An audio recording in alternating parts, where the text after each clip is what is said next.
بسم اللہ الرحمن الرحیم. آپ دیکھ رہے ہیں چینل دی پوائنٹ میں وحید عزیز آپ سے مخاطب ہوں.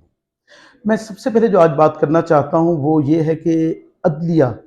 ایک مرتبہ پھر آئین کے تحفظ کے لیے کھڑی، اور چیف جسٹس آف پاکستان اگر یہ کہا جائے ان ایکشن ہے تو غلط نہیں ہوگا.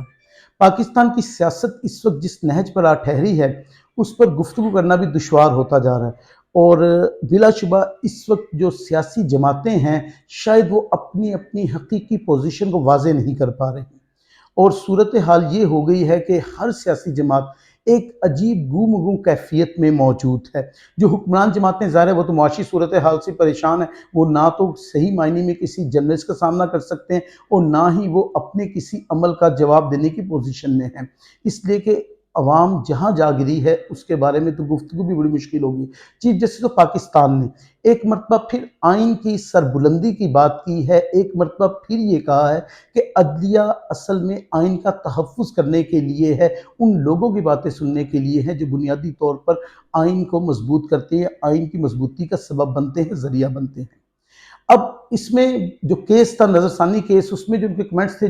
یعنی موزی جج صاحب کے، وہ بڑے چیف جسٹس صاحب کے بڑے ایسے تھے جو آپ کہہ سکتے ہیں حکومت کے لیے، الیکشن کمیشن کے لیے سخت ہوں گے لیکن آئین کے لیے وہ محافظوں والے تھے، اور ایسے الفاظ سن کر ایک حوصلہ پیدا ہوتا ہے کہ ابھی آئین کا تحفظ ہے. اگرچہ ہمارے ہاں آئین کو وینٹیلیٹر پہ ڈال دیا گیا تھا لیکن چیف جسٹس آف پاکستان علاج کرنے کی کوشش کر رہے ہیں، اور یہ ایک بہتر قدم ہے. اگر آپ بات کرتے ہیں اس سے آگے ہم کریں تو آڈیو لیکس پر حکومت نے ایک کمیشن بنا دیا جس کا سربراہ قاضی فائز عیسیٰ کو بنایا گیا، اور اس میں اس کی عمران خان صاحب نے اس کے خلاف ایک پٹیشن دائر کر دی جو کہ سپریم کورٹ میں اس کی سماعت ہوئی، اور چیف جسٹس آف پاکستان نے یہ ایک بات کہی جو کمنٹس بڑے اہم ریمارکس تھے کہ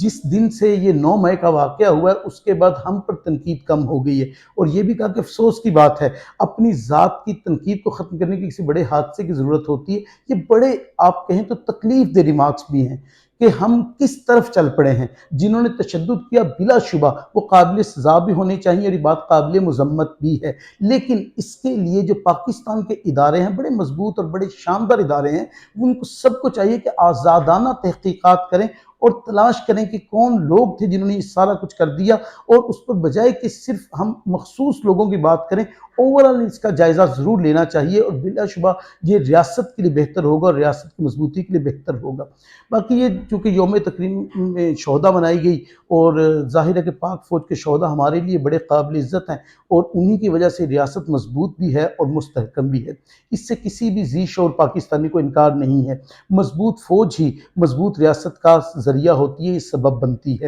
اور یہ ہر ایک وہ شخص جانتا ہے جو پاکستان سے محبت کرتا ہے. اگر اس کے علاوہ دیکھیں تو اس وقت جو صورتحال نظر آ رہی ہے، باقاعدہ طور پر راستہ صاف کیا جا رہا ہے آصف علی زرداری کی خواہش کو پورا کرنے کے لیے. بلاول زرداری کا راستہ بنایا جا رہا ہے وزارت عظمیٰ کی کرسی کی طرف. کے پی کے سے جو لوگ